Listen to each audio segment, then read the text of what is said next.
Hi అండి, నేను మీ Jyothi. Welcome back to my channel రుత్కృతి స్వీట్ హోమ్. ఎలా ఉన్నారు మీ అందరూ? బాగున్నారా? నేను చాలా బాగున్నాను. ఈరోజు మీరు నా థర్స్డే వ్లాగ్ చూసేస్తారు. థర్స్డే అంటే ఫస్ట్ డే ఆఫ్ నవరాత్రి. వచ్చేయండి వ్లాగ్లోకి వెళ్ళిపోదాం.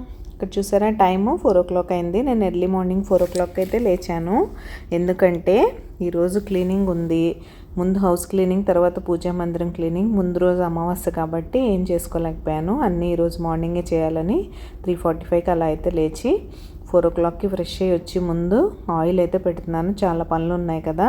నాకు నైట్ టైం ఆయిలింగ్ చేసుకొని పడుకోవడం అస్సలు ఇష్టం ఉండదండి. పిల్లో కవర్స్కి వాటికి అంటేస్తుంది. ప్లస్ గ్రీజీ హెయిర్తో నేను అసలు పడుకోలేను, నాకు నిద్ర పట్టదు.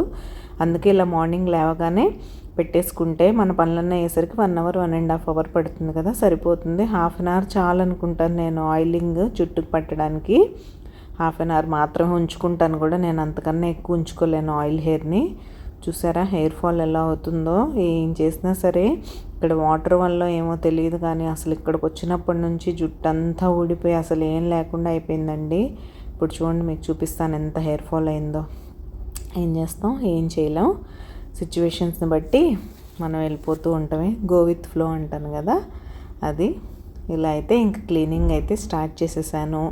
మీరేంటండి, మీ నవరాత్రి క్లీనింగ్ ఎంతవరకు వచ్చింది? ముందే చేసేసుకోవాలి. ఇప్పుడు ఎంతవరకు వచ్చిందని అడగడం ఏంటి? ఆల్రెడీ నవరాత్రి స్టార్ట్ అయిపోయింది కదా. సో ఇలా నేనైతే పొద్దున్నే ఇల్లు ఫస్ట్ ఊడ్చేస్తున్నాను. తర్వాత మాప్ పెట్టేసి ఫ్రెష్ అయిన తర్వాత అప్పుడు పూజా మందిరం అయితే క్లీన్ చేస్తాను. నిన్న గ్రహణం కూడా ఉందన్నారండి. మళ్ళీ మన ఇండియాలో అయితే లేదన్నారు, నైట్ టైం కాబట్టి సూర్యగ్రహణం. వీళ్ళు ఎంతమంది అది ఫాలో అయ్యారు? సరే అది కూడా ఉందలే అన్నట్టు అమావాస్య 2 కలిసి వచ్చాక ఇంక నిన్నైతే చేయలేదు. ఈరోజు ఆ పని కూడా చేసుకోవాలి. ఇంకా పండగల కోసం మీకు ఎలా ఎక్సైట్మెంట్ ఉంటుంది? కొంతమంది పండగలు అంటే ఆడవాళ్ళకి పని పెట్టడానికే వస్తాయని అనుకుంటారు కదా. మీరే కేటగిరీ? మీరైతే ఎలా అనుకుంటారు? నేను అలా ఏమనుకోనండి. నేను ఎప్పుడు నా ఇంటిని క్లీన్ చేసుకోవడానికి, డెకరేట్ చేసుకోవడానికి రెడీగా ఉంటాను. అకేషన్స్ వస్తే ఇంకా బాగా డెకరేట్ చేసుకోవచ్చు అని ఫీల్ అవుతూ ఉంటాను నేనైతే. ఇక్కడైతే అవుతూ ఉంది పని. ఇంకా మీరేంటండి, మనం ఏదో పని ఉంది కదా అని ఆ పని చేసుకుంటూ వెళ్ళిపోవడం కాదు. ఇక్కడ నేను ఫ్రెష్ అయిపోయిన తర్వాత ముందు లెమన్ హనీ వాటర్ అయితే తీసుకున్నాను. ఏదో ఒక డ్రింక్ పడింది, ఎనర్జీ రాదు కదా. సో అలా మీరు ఏదన్నా మీ ఎనర్జీని బ్యాలెన్స్ చేసుకుంటూ వర్క్ అయితే చేసుకోవాలి, లేకపోతే కష్టమైపోతుంది బాగా. అండ్ మీరు ఏ టైంలో ఎనర్జెటిక్గా ఉంటారు అనేది చూసుకొని మీరు డిసైడ్ చేసుకోండి. నేనైతే నైట్ ఔల్ లాగా, నేను నైట్ ఎంతసేపు అన్నా పని చేస్తాను కానీ ఎర్లీ మార్నింగ్ లేట్ చేయాలంటే కొంచెం కష్టమే. కానీ పండగల టైంలో ఈరోజు లేవాలి అని నేను నా మైండ్లో ఫిక్స్ అయ్యానంటే మాత్రం కంపల్సరీ వితౌట్ అలారం కూడా లేవగలను నేను. అలా ఉంటుంది. హలో అండి, చూసారు కదా, అప్పుడు లేస్తే ఇప్పటికైతే పని అయింది.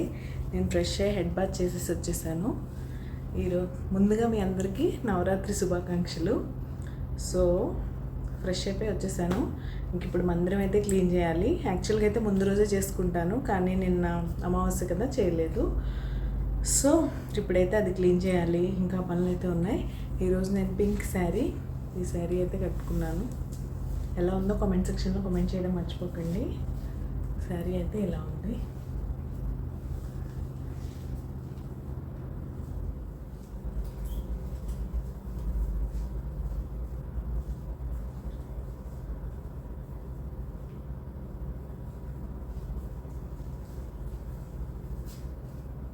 బ్లౌజ్ అయితే ఇది శారీలో వచ్చిన బ్లౌజే. ఎలా అనిపించిందో కామెంట్ సెక్షన్లో కామెంట్ చేయండి. బ్లాగ్ కంటిన్యూ అవుతుంది, చూసేయండి. ఇక్కడైతే నేను మందిరం క్లీనింగ్ కోసం వచ్చేసానండి. ముందుగా కింద క్లాత్ వేసుకున్నాను దేవుడి పటాలు అవన్నీ పెట్టడానికి. ముందు రోజు పెట్టిన దియాస్ అవన్నీ తీసేస్తున్నాను మందిరంలోంచి. అండ్ విగ్రహాలు కూడా తీసేసి క్లీన్ చేయాలి కదా. ఈ క్లీనింగ్ డీటెయిల్స్ గురించి నేను అంత డీప్గా చెప్పనండి. ఇది మీ కంఫర్ట్ని బట్టి మీరు చేసుకోండి. అనవసరమైన అనుమానాలు పెట్టుకొని ఇలా చేయాలి అలా చేయాలని బాధపడడం నాకు ఇష్టం ఉండదు. కాబట్టి మీకు తోచిన విధంగా, మీకు భగవంతునికి సంబంధించిందే ఇది కంప్లీట్గా. ఎవరి ఇంటర్ఫీరెన్స్ పెట్టుకోకుండా మీరు చేయగలిగినంత వరకు దేవుడు మిమ్మల్ని అర్థం చేసుకుంటారు కదా. లేదు నువ్వు ఇలానే చేయాలి, ఇలా చేయకపోతే నేను ఊరుకోను, నాకు ఇలానే కావాలి అని మన పిల్లల్లాగా అల్లరి చేయరు కదా దేవుళ్ళు. కాబట్టి మీకు నచ్చినట్టు మనస్ఫూర్తిగా చేసుకోండి. దేవుడు మనల్ని పనిష్ చేయడండి, ఎప్పుడు మనల్ని బ్లెస్ చేయడానికే చూస్తారని నేను బాగా నమ్ముతాను. సో నా కన్వీనియంట్ని బట్టి నాకు నచ్చినట్టు నేనైతే చేసుకుంటాను. నేను ఏవి పెద్దగా పట్టించుకొని, ఇప్పట్లో మీరు దేనికోసమైనా యూట్యూబ్లో సెర్చ్ చేశారంటే మీరు మీ బుర్ర పాడు చేసుకోవడం తప్ప అక్కడ మీకు సొల్యూషన్ దొరుకుతుందని అయితే నేను అనుకోను. నాకు చాలాసార్లు ఎక్స్పీరియన్స్ అయింది. దానివల్ల మీ మనసంతా పాడైపోయి, అయ్యో ఇలా చేయాలా, నేను ఇలా చేశానే, ఇలా చేయడం వల్ల ఏమన్నా అవుతుందేమో, అలా చేయకపోతే ఎలా అని బాధపడడం తప్ప మీకు వచ్చే యూజే ఉండదు. కాబట్టి మీకు నచ్చినట్టు, మీ పెద్దవాళ్ళు చెప్పినట్టు, మీ ఇన్లాస్ ఎలా ఫాలో అవుతారు, మీ మమ్మీ వాళ్ళు ఎలా ఫాలో అవుతారు, ఆడపిల్లలకైతే మీకు తెలిసిందే కదా, పెళ్ళైన తర్వాత మన ఇన్లాస్ ఏ ప్రొసీజర్ ఫాలో అయితే మనం కూడా అదే ఫాలో అవ్వాలి.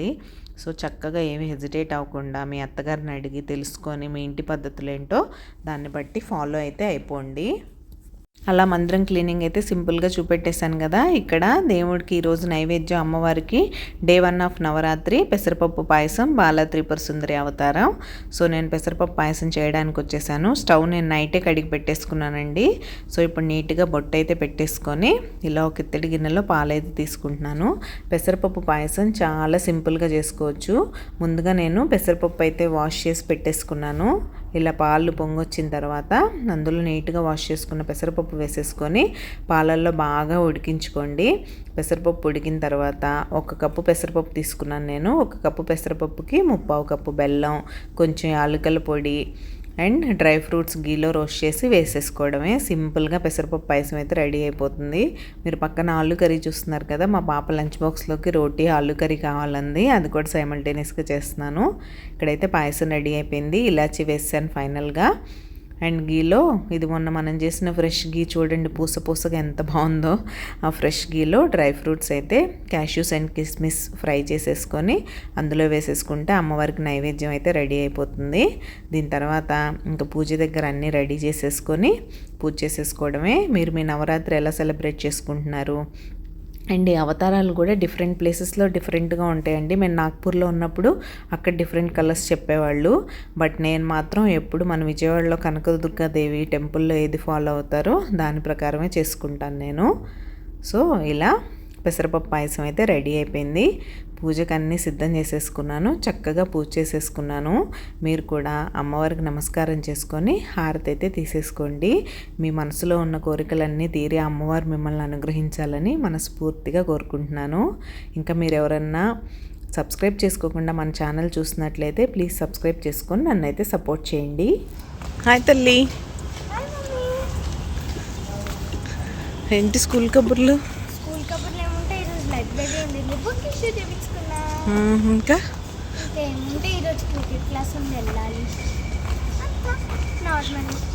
You are tired?